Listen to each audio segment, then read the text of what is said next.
Hello friends, I am Dr. Rajesh Chokhani, a general pediatrician from Bandra, Mumbai, and today we will be discussing a topic: positive symptoms but negative physical findings. So friends, there are many clinical situations where the patient has some symptoms but we do not get any physical findings. This may be partly because the condition is such inherently, for example, migraine, where there will be no physical findings, or it could be because in some other conditions the findings are present only intermittently and are therefore not present at the time of examination. Example being a patient who has bleeding PR due to Meckel's diverticulum. And in some other clinical situations, it could be a disease which is still evolving and therefore the physical findings will take time to come up. Now, when it is safe to wait for the evolution of the disease, we can wait. But in other situations, contrary to popular assumption, it is not true that in the absence of physical findings, we are forced to fall back on investigations to diagnose the condition. Many a times, a good analysis of the history can give us the provisional diagnosis. Short duration fever is one of the commonest such clinical situations.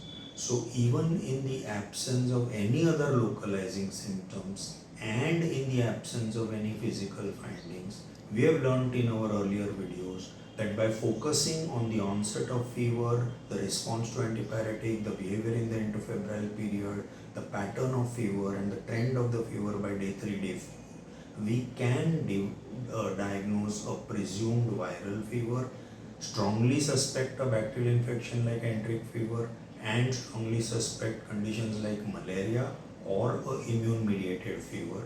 All these at a stage when there are yet no physical findings.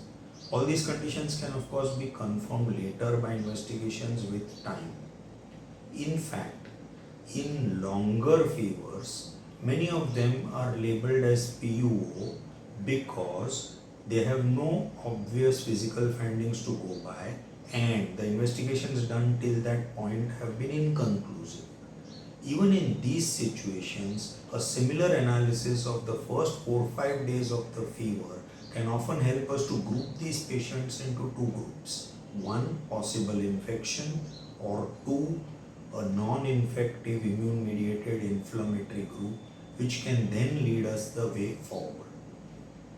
Chronic abdominal pain is another such situation where often there are no physical findings. And if investigations have been done, they have been non-contributory. So once again, we can make a reasonably confident clinical diagnosis based on history such as the presence of a long-standing pain and yet not affecting the general well-being or health of the patient or activity or energy level, the pain not disturbing the child during sleep or play, etc. And at the other extreme, based on red flags in the history like severe abdominal pain which is disturbing the sleep or interfering with play or activity, loss of weight or loss of appetite, bilious vomiting, bleeding PR or melena, and so on and so forth. Even in the absence of physical findings, we can suspect major disorders like inflammatory bowel disease or vasculitis syndromes or abdominal tuberculosis or celiac disease, or in adults, even a malignancy.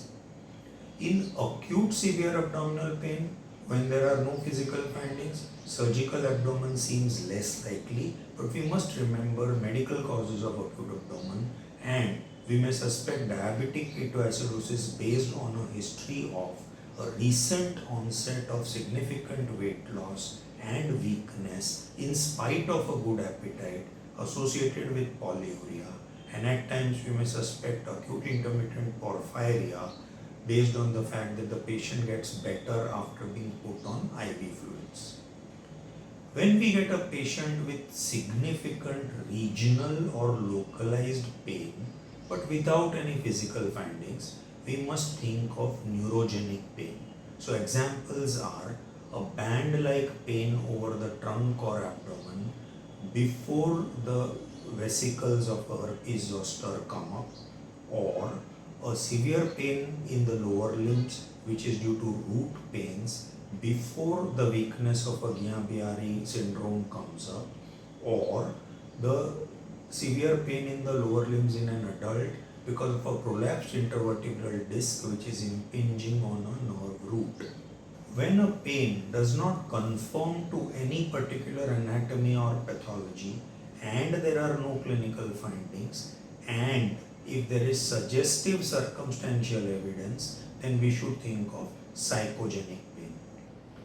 Chronic headaches are often again associated without any physical findings, and we may diagnose them as either tension headache or migraine based on a detailed analysis of the history. Recurrent attacks of sudden onset significant vomiting, which is ultimately self-limiting, and between two episodes the patient is absolutely normal, suggests cyclical vomiting. Chronic vomiting in a toddler or a young child without affecting the health of the child, activity, play, etc., suggests forced feeding. In all these conditions, there will be no physical findings, and yet we can make a good clinical diagnosis. Even in chronic or recurrent cough, which does not affect the health of the patient otherwise, and where there are no other physical findings, this is usually due to reactive airway disease or asthma, which is again a clinical diagnosis. When the patient presents with a history suggestive of either a seizure or a syncopal attack, by the time the patient is brought to the patient and to the doctor and examined, there are no physical findings. And once again, the differentiation between a seizure and a syncopal attack will largely lie on a detailed analysis of the history. There are situations where parents bring children to us because the parents perceive that the child is not putting on enough weight or height, though the children themselves are active and playful and have no complaints from their side. Invariably, there will be no physical findings in such situations, and almost always investigations also draw a blank.